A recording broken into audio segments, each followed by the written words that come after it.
आज इस पत्रकार सम्मेलन में सभी पत्रकारों का, सभी सोशल मीडिया के बंधुओं का, छायाकारों का यहाँ पहुँचने पर स्वागत है। आपने सभी ने देखा होगा कि 17 तारीख को सैणी महापंचायत के बैनर तले सैणी महाकुंभ के नाम से सैणी समाज का सम्मेलन होने जा रहा है, जिसका स्थान है सैणी महिला स्कूल बत्तख चौक का जो ग्राउंड है, वहाँ ये सम्मेलन होने जा रहा है। इसमें समाज के सभी राजनीतिक दलों के भी प्रमुख व्यक्तित्व, समाज या संगठनों के जो प्रमुख हैं, वे सभी यहाँ पधार रहे हैं। ये जींद जिले का सम्मेलन है। इसमें जींद जिले के सभी गांव से हमने निमंत्रण दिया है। बाकी अपने इस जो सैणी समाज का जो जिस बैनर तले हो रहा है सैणी महापंचायत, उसके प्रधान भाई विजय सैणी जी हैं। बाकी आपको सारी जानकारी देंगे। साथ में भाई अशोक है, वो आपको पूरी जानकारी देगा। पूर्ण रूप से क्या राजनीतिक कार्यक्रम।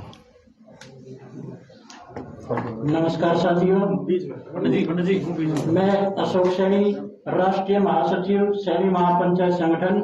सबसे पहले तो मैं सभी पत्रकार बंधुओं का यहाँ पहुंचने पर दिल की गहराइयों से अभिनंदन करता हूँ, स्वागत करता हूँ। साथियों, जैसा कि आप सबको विभिन्न माध्यम से पता है कि पिछले 2 महीने के लगभग मेरा संगठन समाज में इस महासम्मेलन को लेकर हम स्टेट दर स्टेट, राज्य दर राज्य और जिले दर जिले, गांव-गांव में मेरे समाज के सभी प्रबुद्धजनों से मिले हैं। और इस महाकुंभ को लेके मेरे समस्त सैणी समाज के अंदर एक विशाल रोष और जोश है कि हम बढ़ चढ़कर इस महाकुंभ को सफल बनाने का प्रयास करेंगे। पर्पज क्या रहेगा? पर्पज ये मेरे महापुरुषों की जयंती के उपलक्ष्य में प्रोग्राम है और समाज की एकता का मुख्य उद्देश्य है। सर, रोष किस बात का? आपने कहा बड़ा रोष। एकता का जोश और रोष होता है समाज को एकजुट करने का जो रोष है। देखिए, आज विभिन्न समाज अपना अपना शक्ति प्रदर्शन करते हैं, तो मेरे समाज के पास भी हमारे महापुरुषों की जयंती के उपलक्ष्य में एक बड़ा सा ऑप्शन है और हम भी अपनी एकता का परिचय देना चाहते हैं। क्यों जरूरत पड़ी आपको एकजुटता दिखाने की? जब आप ऑलरेडी एकजुट है तो जरूरत क्यों पड़ रही है? एकजुटता का विशेष कोई लक्ष्य वो नहीं हमारा कि समाज को इकट्ठा करना, और महापुरुषों की जयंती में हमारा प्रोग्राम है ये।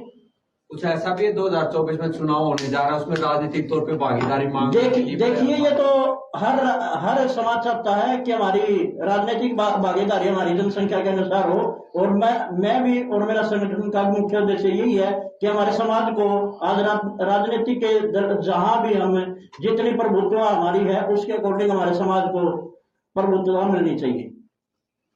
फिलहाल कहाँ खड़ा है आपका समाज? आप संतुष्ट हैं? देखिए, नहीं, समाज की जनसंख्या के अनुपात में आज राजनीतिक भागीदारी हमारी कम है। वो तो आपकी चौटाला शासन में होती थी, 2 मंत्री होते थे, 3 4 चेयरमैन होते थे, तो आपको याद आ रहा है क्या चौटाला शासन? नहीं, देखिए, शासन और प्रशासन जो भी पार्टी है समाज को उचित मान सम्मान देगी और सैनी समाज उसी का। आप ये बता दो, अब तक सैनी समाज को सबसे ज्यादा सम्मान किस राजनीतिक दल या किस नेता ने? हाँ, वो जैसा सिंह साहब कह रहे हैं कि चौटाला सरकार में हमारे को मान सम्मान मिला है। नहीं, अब भी नायब सैनी प्रदेश अध्यक्ष हैं। मैं बताता हूँ इस विषय पर। हमें सभी पार्टियों ने मान सम्मान दिया है। 2009 के अंदर भारतीय जनता पार्टी ने सैनी समाज को सबसे ज्यादा टिकटें मिली थी पूरे प्रदेश के अंदर। ऐसी चौटाला साहब ने भी नहीं दी थी। इसलिए हम प्रैक्टिकली हम ये कहना चाहते हैं कि हम किसी के साथ नहीं है, हम उसके साथ है जो हमारा साथ देगा। इसमें ऐसा ऑप्शन नहीं है कि कोई इनेलो का है, कोई भाजपा का है, कोई कांग्रेस का है। हम चाहते हैं कि जो हमें जनसंख्या के आधार पर, जो हमारी जनसंख्या उसके आधार पर जो हमारे को सम्मान देगा, हम उसी के साथ हैं। नहीं, 2009 की आपने बात की, 2009 तो बीजेपी की टिकट लेने वाले नहीं तो धक्के से चेपते थे, भाई आ जा यार तू। भाई साहब, उस समय भी वो राष्ट्रीय। आपको एक विषय क्लियर करना चाहता हूं, मैं पुनः दोहरा रहा हूं कि हम व्यक्तिगत इस विषय में नहीं जाना चाहेंगे। हमारा एक सिंपल सा विषय है कि हम सिर्फ जो भी पार्टी इस समाज को सम्मान देगी, हम उसके साथ हैं। नहीं, अभी तक आप क्या मानते हैं कि किस पार्टी ने आपके समाज को सम्मान दिया? सभी पार्टियों ने दिया है, सभी पार्टियों ने दिया है, जहाँ भी मेरे समाज का नेता गया है। फिलहाल भारद्वाज साहब, फिलहाल हमारा ये पूर्ण रूप से गैर राजनीतिक प्रोग्राम है।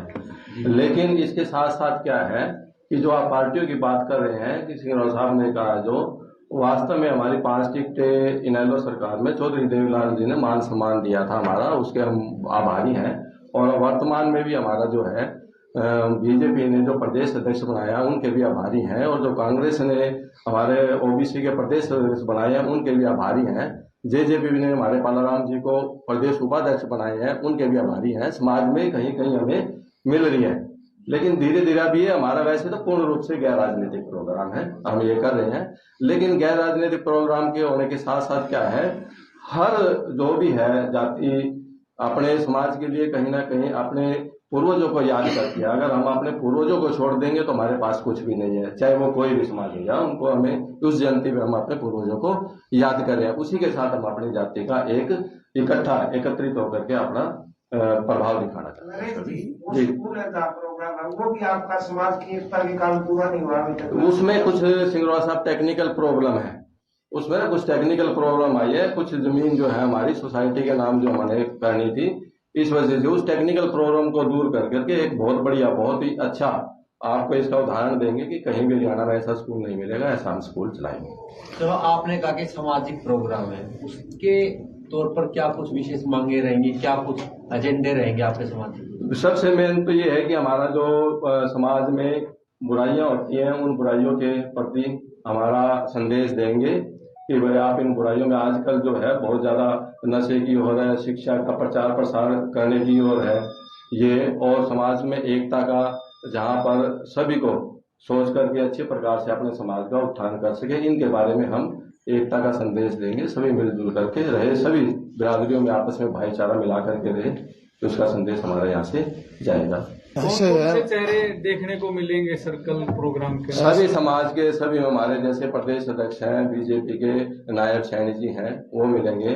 हमारे कांग्रेस के जो एमएलए हैं बिशन लाल सैनी जी, वो मिलेंगे। पालाराम सैनी जी हमारे जो जेजेपी के प्रदेश उपाध्यक्ष हैं, वो मिलेंगे। रमेश सैनी जी हमारे ओबीसी के कांग्रेस के प्रदेश अध्यक्ष हैं, वो मिलेंगे।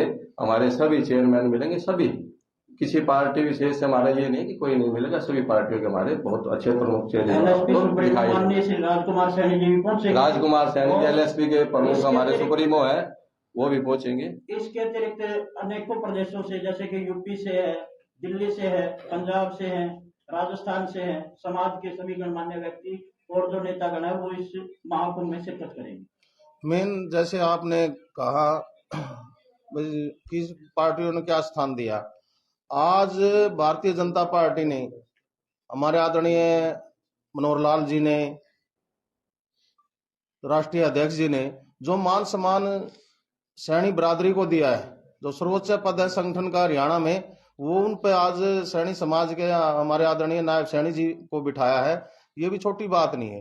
तो मान सम्मान तो सभी पार्टियां देती हैं, परंतु आज जो ये फंक्शन है, ये जो समाज का एक हमने महाकुंभ रखा है, ये मेन टारगेट हमारा ये है, महाराजा सूर सैनी की जयंती के उपलक्ष्य में हमने ये रखा है।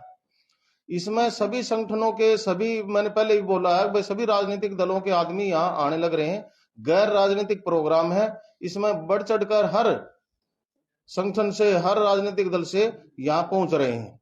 मेन हमारा जो है ये जींद जिले का फंक्शन है, जींद जिले के ही इसमें ज्यादा लोग पहुंचेंगे। बाहर के जो प्रमुख व्यक्तित्व हैं वो भी यहाँ पहुंच रहे हैं। तो हम मानते हैं कि भी एक विशाल जींद की धरा पे ये बहुत बड़ा सम्मेलन होने जा रहा है, और पत्रकार भाइयों से भी निवेदन है कि इसको जो ने ज्यादा से ज्यादा जो ना इसकी कवरेज करे, और बढ़ चढ़ कर इसमें आप भी, जो आपका भी निमंत्रण है, आप भी वहां जरूर पहुंचे।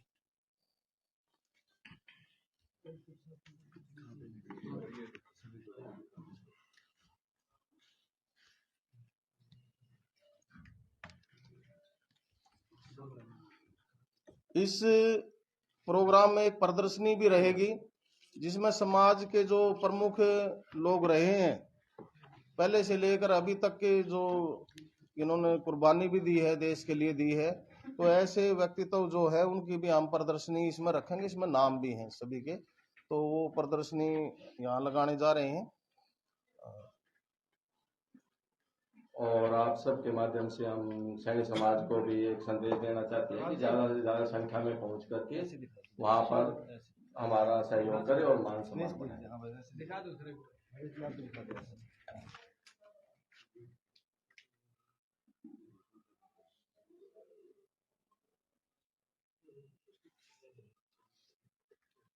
समाज के कुछ एजेंडे होंगे, वो तय करके वो उस एजेंडे पे सभी बोल लेंगे। और समाज को और ऊंचा उठाने के जो कुरीतियां हैं, आगे बढ़ने के क्या क्या जो ने सलाहें हैं, तो उसमें समाज कहाँ कहाँ योगदान दे सकता है, तो ये सभी विषय उसमें रखे जाएंगे।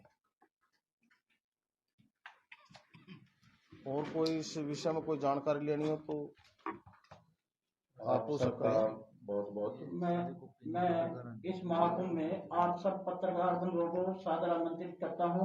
कृपया कल आए और हमारा मान सम्मान बढ़ाएं और हमारी समाज का जो महाकुंभ है इसकी कवरेज जन जन तक पहुंचाने का कार्य करें। और मैं आपके माध्यम से अपने समस्त सैनिक समाज को एक निवेदन करना चाहूंगा कि कल ठीक 10 बजे जेल की पावन धरा पे समस्त सैनिक समाज का हार्दिक अभिनंदन है और ज्यादा से ज्यादा बढ़कर इस महाकुंभ को सफल बनाएं। जय हिंद, जय सैनिक।